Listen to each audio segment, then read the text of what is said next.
I want you to think about this. Allegedly, Sean Carter is responsible for enacting Hype Williams to put Aaliyah on a faulty plane to move her out the way as punishment for rejecting him, and so he could level up Beyonce. The man who built an empire on silence just lost control of the narrative. Everyone assumed the questions about Aaliyah's final flight were settled: overweight cargo, a reckless pilot, a tragic mistake. Until a witness who was there that day broke 20 years of silence to reveal that she was impaired, unconscious, and carried onto the plane like a package, not a person. Now Nicki Minaj isn't just accusing Jay-Z of stealing $200 million from her. She's naming him in a conspiracy that ties Aaliyah's end to Beyoncé's rise. And the math isn't just suspicious, it's damning. August 2001, a singer's career cut short. 2003, another solo debut explodes like it was preordained. The pilot had uncertified licenses and unprocessed substances in his system. The plane was 700 pounds past safe limits. And the team that put her on it worked for the same people now scrambling to shut Nicki up. No lawsuits have been filed. No denials have been issued. The only response so far is the kind that comes when the truth is too expensive to fight. This isn't about a crash. It's about a system that corrects itself. And the receipts Minaj claims to hold aren't just financial records, they're the kind that end legacies. The real question isn't whether she'll drop them. It's what happens to the names on those pages when she does. Apparently, Nicki Minaj has dragged Jay-Z to filth. She blasts him for being evil and spiteful. The story starts with a plane that shouldn't have been allowed to take off. August 25, 2001. Marsh Harbor, Bahamas. A twin-engine Cessna 402B, 700 pounds over its safe weight limit. A pilot with unprocessed substances in his system and a license he shouldn't have had. And a passenger list that included one of the most promising voices in music. The official report calls it an accident, mechanical failure, pilot error, a tragic chain of events no one could have predicted. But that version of the story ignores the eyewitness who came forward years later to say Aaliyah didn't just board that plane, she was carried on unconscious after refusing to get on in the first place. Kingsley Russell was 13 at the time, working as a baggage handler for the crew. And what he describes isn't an accident. It's a sequence. First, the arguments over the weight. Then Aaliyah, visibly upset, climbing back into the van, saying she wasn't getting on. Then the pill. Then the way her team lifted her onto the aircraft like she was cargo, not a person. The plane didn't just crash. It was loaded with intent. The question that follows isn't about mechanics, it's about who made the call to ensure she was on it. Here's where the official narrative starts to fray. The pilot, Luis Morales, wasn't just unqualified. He had a history of substance issues, recent probation for possession, and a license obtained under false pretenses. The plane itself had been cited for safety violations 4 times in the years before the crash. And yet none of that stopped the flight. No weight check. No second thoughts. The coroner's inquest would later confirm the obvious: the aircraft was doomed before it ever left the ground. But what doesn't sit right is the way Aaliyah's own team overrode her refusal. That's not negligence. That's a decision. And decisions like that don't get made without a reason. Sweetest person you can know, very intelligent. She knew what she was about and she knew what she wanted to do with her life. The timing is the first red flag. Aaliyah's tragic end happens in August 2001. By 2003, Beyoncé's solo career is no longer a question, it's a coronation. Dangerously in Love doesn't just succeed, it dominates, turning her from a member of Destiny's Child into the undisputed queen of R&B. The math isn't just convenient, it's suspicious. 2 years is barely enough time to grieve, let alone rebuild a career from the ground up. Unless, of course, the path was already cleared. Industry insiders have whispered for years about the way certain artists get elevated while others get erased. But this isn't just competition. This is a before and after scenario, where one woman's end marks another's beginning. When you factor in the way Jay-Z was reportedly pursuing Aaliyah in the months before her passing, showing up at parties, sending flowers, making his interest known, it starts to look less like coincidence and more like cause and effect. Then there are the lyrics. In 2006, on a track with Pharrell, he raps, "HOV got a young girl, still not quite 21." Aaliyah was 21 when she passed. The line was dismissed as just another boast at the time, but now it reads differently, especially when you consider how he was photographed with her at Diddy's 4th of July party in 2000, his arm around her, his attention undivided. Damon Dash, her boyfriend at the time, would later admit Jay-Z was going hard to get close to her. Connect that to the way her team allegedly forced her onto that plane, and the picture isn't just unsettling, it's damning. This wasn't just a crush. It was an obsession. And obsessions like that don't end with rejection. They end with control.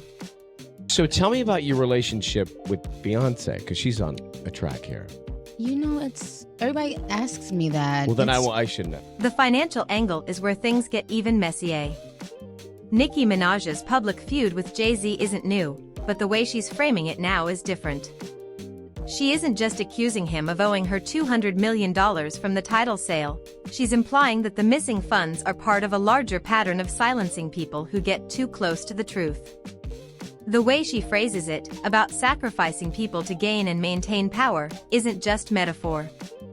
It's a reference to how careers get made and broken in the industry. And when you look at how Aaliyah's death lined up with Beyoncé's rise, the idea that this was all just business starts to feel naive. Because in a world where Jay-Z is accused of cheating his own artists out of fortunes, the idea that he'd draw the line at something worse becomes harder to believe. The Epstein files add another layer. Jay-Z's name appears in an FBI tip from an anonymous victim who claimed to have woken up in a room with him and Harvey Weinstein after being given something that left her memory clouded. No charges. No investigation. But the presence of his name alone changes the context. This isn't just about a plane crash or a failed romance. It's about a man who moves in circles where women are silenced, power is protected at any cost, and the rules don't apply to those at the top. And when you place that next to the claim that Aaliyah's team overrode her refusal to board, the question isn't just what happened, it's who else knew it was coming. But there are people who have been indicted in the public space, and it hasn't been true. And so I think Jay-Z's tone was exactly. But see, I saw Puffy say the same, and then a video came out. Yeah. Yeah. The silence from Jay-Z's camp is the final piece. No lawsuits, no denials, just a quiet that feels like confirmation. Because when you're innocent, you fight back. When you're guilty, you wait for the storm to pass. And right now, the storm is Nicki Minaj holding what she claims are receipts that tie everything together: the plane, the timing, the money, the silence. She's not just accusing him of theft. She's accusing him of complicity, and something far darker. And the fact that no one is rushing to shut her up suggests one of two things. Either she's bluffing, or what she knows is worse than anyone imagined. The problem is the way the pieces fit. Aaliyah's tragic event. Beyoncé's sudden rise. Jay-Z's obsession, his lyrics, his connections. The overloaded plane. The impaired pilot. The team that forced her on board. The $200 million Nicki Minaj says she's owed. The Epstein files. The silence. None of it makes sense as coincidence. But as a pattern, it's terrifying. Because if this is how power gets protected in this industry, then Aaliyah wasn't just a victim of a crash. She was a casualty of something much bigger. And the people who benefited from her end are still at the top, still untouchable, still deciding who gets to fly and who gets left behind. How she feels. She feels like blogs and online platforms don't touch what she's saying, and they don't cover all of her words fully because it's Jay-Z and Roc Nation. Well, I'll tell you this. I have no idea about their business, but if someone owed me $200 million, then I would be in court, not on X. And I guarantee you, if she ever took that to court, that would be a huge... But here's the part that doesn't add up yet. If this was all about clearing the way for Beyoncé, why is Nicki Minaj the one coming forward now? She's not just a random critic. She's someone Jay-Z allegedly stole from, someone with a direct stake in exposing him. And the way she's framing it, I won't be releasing an album until my contract is renegotiated, and until I tell you about all the sabotage this Rico is finding out about, suggests she's not just mad. She's leveraging something. The question is, what? Because if she's holding proof that ties Jay-Z to Aaliyah's end, then this isn't just a feud, it's a detonation. And the blast radius includes more than just him. It includes everyone who stayed silent, everyone who benefited, everyone who's still pretending this is just about music. The other issue is the way the story keeps expanding. It's not just about Aaliyah and Beyoncé anymore. It's about Diddy's parties, where the same group of men, Jay-Z, R. Kelly, Diddy himself, were all in the same rooms, all connected to the same rumors, all part of a scene where young women's careers were made and broken on someone else's terms. And when you look at how Aaliyah's name keeps coming up in connection to all of them, R. Kelly's illegal marriage to her at 15, Jay-Z's pursuit of her at 21, Diddy's parties where she was always present, the idea that her end was just bad luck starts to feel like a lie. Because in a world where men like that hold power, accidents don't happen. Decisions do. And that's where the real fear sets in. Because if this is how it works, if careers get built on tragedies, if plane crashes get arranged, if women get silenced when they know too much, then Aaliyah wasn't the first. And she won't be the last. The only difference this time is that someone's finally talking.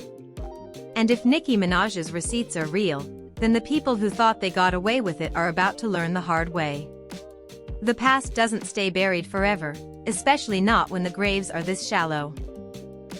She is, I mean, just her name alone just defines greatness, right? You know, like just her. The pattern starts with R. Kelly. Because if you want to understand how Aaliyah ended up on that plane, you have to look at how she was treated long before she ever set foot in the Bahamas. She was 15 when she married him illegally, with forged documents, in a ceremony that lasted 10 minutes before her family annulled it and erased the records. But the damage was done. By the time she turned 21, she'd already been through a marriage to a predator twice her age, a career built on his influence, and a reputation carefully managed to keep the worst details quiet. And the men who were supposed to protect her? They were the same ones who let it happen. Jay-Z was in those circles. Diddy was throwing the parties. And when you look at the way they all moved around her, R. Kelly grooming her, Jay-Z pursuing her, Diddy hosting them in the same rooms, it starts to look less like coincidence and more like a system.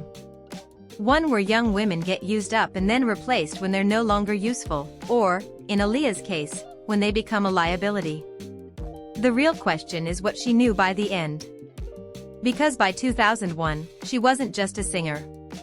She was a woman who'd seen how the industry really worked. She'd been married off to a man who should have been in prison. She'd watched Jay-Z's obsession with her grow more intense even as she pulled away. She'd been at Diddy's gatherings where the rules didn't apply to the man in charge. And if the rumors about her wanting to distance herself from that world are true, then her tragic event starts to look less like bad luck and more like a correction. Because in an industry where men like R. Kelly, Diddy, and Jay-Z hold power, women who talk don't just get blacklisted, they get erased. And Aaliyah wasn't just any artist. She was someone who'd been inside the machine long enough to know where the bodies were buried. The problem with that is people like Jay-Z don't let threats walk away. They make sure they don't walk at all. Weirdo. I don't get no what you got in your head, that neural link. You'll never outthink me. Then there's the way Nicki Minaj's feud with Jay-Z suddenly makes sense in this context. She's not just fighting over $200 million in missing funds. she's fighting over the way he operates. The title scandal wasn't just a financial betrayal, it was a demonstration of how he treats people who work for him, cheat them, silence them, and if they push back, make sure they regret it. But Nicki Minaj is different. She's not just an artist he can strong-arm into silence. She's someone with her own platform, her own leverage, and, if her claims are real, a direct line to the kind of information that could unravel more than just his reputation. Because if she's holding proof that ties him to Aaliyah's end, then this isn't just about money. It's about survival, his, and everyone else who benefited from the way things were handled. The other piece that doesn't get talked about enough is how Beyoncé's career trajectory lines up too perfectly with Aaliyah's disappearance. Destiny's Child was struggling to break free from the girl group label. Aaliyah was the undisputed princess of R&B, voice, style, fan base, untouchable.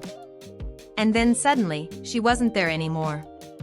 2 years later, Beyoncé's solo debut doesn't just succeed, it redefines the genre. The timing isn't just convenient. It's calculated. Because in an industry where women are pitted against each other, the only way to guarantee one rises is to make sure the other can't compete. And if Jay-Z was willing to go that far to clear the path for his wife's career, then the love story they've sold the public starts to look like something much darker. Beyonce for sure. I love her. I love Beyonce. Jay-Z too, I really admire the boy. What's even more disturbing is the way this fits into a larger pattern. Left Eye's tragic event in 2002. Whitney Houston's end in 2012. Both women who knew too much. Both women whose careers were intertwined with powerful men. Both women whose deaths were ruled accidents, despite the questions that never got answered. And now Aaliyah's name gets added to that list. Except this time, there's someone, Nicki Minaj, who's not just asking questions, but claiming to have answers. The difference is that Nicki isn't just a fan or a conspiracy theorist. She's a woman who's been inside the same machine, who's seen how it operates, and who's now implying that the cost of staying on top is higher than anyone is willing to admit. The financial angle is where things get even more damning. Because if Jay-Z was willing to steal $200 million from his own artists, what wouldn't he do to protect his empire? The title scandal wasn't just about greed. It was about control. Cheat the people who trust you, silence the ones who complain, and make sure no one ever gets close enough to see how the money really moves. But Nicki isn't just any artist. She's someone with a direct line to the public, someone who's already proven she's not afraid to burn bridges, and someone who's now hinting that the missing funds are just the tip of the iceberg. The real leverage isn't the money, it's what the money was used to hide. So what happens now is this is simply a civil complaint. And in a civil complaint, it goes through the technical legal process. Now, the distinction, Jessica, between civil and criminal, of course, is that civil is for monetary damages, right? The system can only reward you with money. There's allegations that this 13-year-old is suffering from post-traumatic stress disorder, suffered depression, etc. So now you go to And that's where the Epstein files come back into play. Because if Jay-Z's name is appearing in FBI tips alongside Harvey Weinstein, in connection to a victim who claims she was incapacitated in their presence, then the idea that Aaliyah's death was just a tragic accident starts to collapse. This isn't about one man's obsession or one woman's career. It's about a network, one where powerful men protect each other, where women who get too close to the truth end up silenced, and where the rules don't apply to the people at the top. And if Nicki's receipts tied Jay-Z to that world, then the plane crash wasn't just a convenience, it was a necessity. The silence from Beyoncé's camp is the final piece. Because if this was all just a coincidence, if there was nothing to hide, then the response would be lawsuits, denials, a full-throated defense. Instead, there's nothing, just the same quiet that follows when the truth is too expensive to fight. And the longer that silence stretches, the more it starts to look like confirmation. Because innocent people don't stay quiet when they're accused of something this serious. They fight back, unless, of course, the accusations are closer to the truth than anyone's comfortable admitting. I know so much on how you got where you are. how you stepped on many people. But here's the part that should terrify everyone.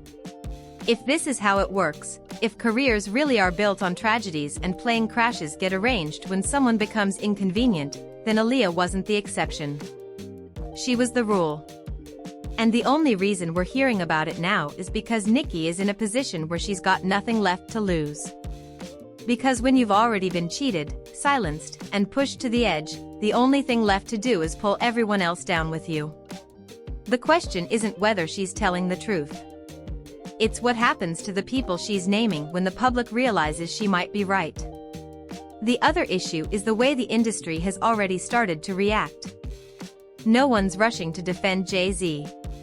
No one's dismissing Nicki as a liar. The response has been silence. And in a world where image is everything, silence is the most damning response of all, because it means the people in charge know something's coming.